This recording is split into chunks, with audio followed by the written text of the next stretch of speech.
Welcome to EVS study circle. ఇవాళ current affairs. మన గుండె ఉండేది పిడికలే కావచ్చు, కానీ అది సవ్యంగా ఉంటేనే మనం నిలకడగా ఉండగలుగుతాం.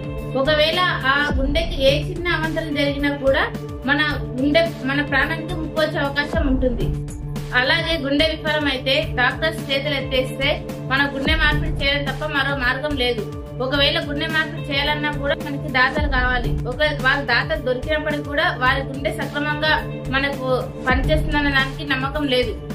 అందుకే మన డాక్టర్స్ టైటానియం లోహంతో బైబకోర్ అనే కృత్రిమ గుండెను తయారు చేశారు. ఈ కృత్రిమ గుండెను కొన్ని నెలల క్రితం ఆస్ట్రేలియాకు చెందిన ఒక 40 ఏళ్ల వ్యక్తికి దీన్ని అమర్చారు. ఈయన ఆ లోహపు గుండెతో 105 రోజుల పాటు జీవించి రికార్డు సృష్టించారు. ఈ బైబకోర్ లోహపు గుండెను ఆస్ట్రేలియాకు చెందిన డాక్టర్ డేనియల్ టీమ్స్ రూపొందించారు. అలాగే ప్రపంచవ్యాప్తంగా ఏటా 50,000 మందికి గుండె మార్పిడి అవసరం కాగా కేవలం 6,000 కన్నా తక్కువ మంది దీనిని నోచుకుంటున్నారు. తీవ్రంగా గుండె దెబ్బతిని ప్రాణాపాయ స్థితిలో ఉన్న వారికి ఈ కృత్రిమ లోహపు గుండె ఎంతగానో తోడ్పడుతుందని ఆశిస్తున్నారు. దీని బరువు వచ్చేసి 650 గ్రాములు. రాజీవ్ యువ వికాస్ పథకం, దీనిని సీఎం రేవంత్ రెడ్డి గారు నిన్నటి రోజున అసెంబ్లీ ఆవరణలో ప్రారంభించారు. దీని ప్రధాన ఉద్దేశం ఏమిటంటే 6 కోట్ల రూపాయలతో 5 లక్షల మంది నిరుద్యోగ యువతకు ఉపాధి కల్పించే దీని ప్రధాన ఉద్దేశం. మెరుగైన వైద్య సదుపాయాలున్న, అక్షరాస్యత పెరిగిన, జనని సురక్ష యోజనతో ప్రభుత్వం నిధులు అధికంగానే ఖర్చు చేస్తున్న రాష్ట్రంలో కాన్పులు జరుగుతున్న తీరు ఆందోళన కలిగిస్తుంది. సిజేరియన్లలో నిరుడు జాతీయ సగటు 21.5% నమోదవగా తెలంగాణ 60.7% దేశంలో ప్రథమ స్థానంలో నిలవడం ఆందోళన కలిగిస్తుంది.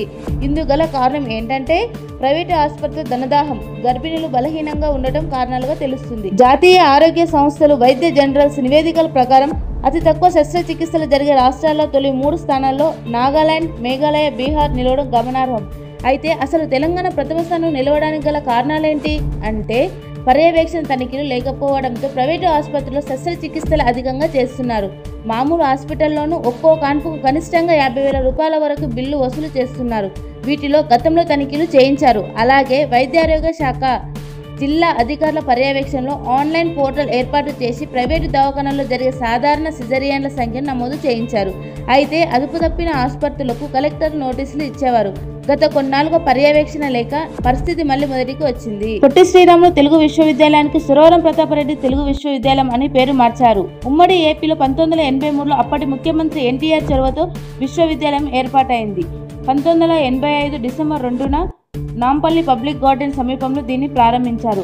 అయితే 1996 అక్టోబర్లో అప్పటి ప్రభుత్వం పొట్టి శ్రీరాములు తెలుగు విశ్వవిద్యాలయంగా పేరు మార్చింది. 2024 డిసెంబర్ 2న నాంపల్లి నుంచి బాచ్పల్లికి తరలించారు ఈ విశ్వవిద్యాలయాన్ని. అయితే ఈ విశ్వవిద్యాలయం పేరు మార్చేందుకు 5 నెలల క్రితం ప్రభుత్వం నిర్ణయించగా సోమవారం అంటే 17/3/2025న శాసనసభలో తీర్మానం చేసింది. సురవరం ప్రతాపరెడ్డి గొప్ప సాహితీవేత్త. ఆయన రచించిన ఆంధ్ర సాంఘిక చరిత్ర గ్రంథానికి కేంద్ర సాహిత్య అకాడమీ పురస్కారం లభించింది. తెలుగు యూనివర్సిటీకి సురవరం ప్రతాపరెడ్డి పేరు పెట్టడం ఎంతో గర్వకారణం.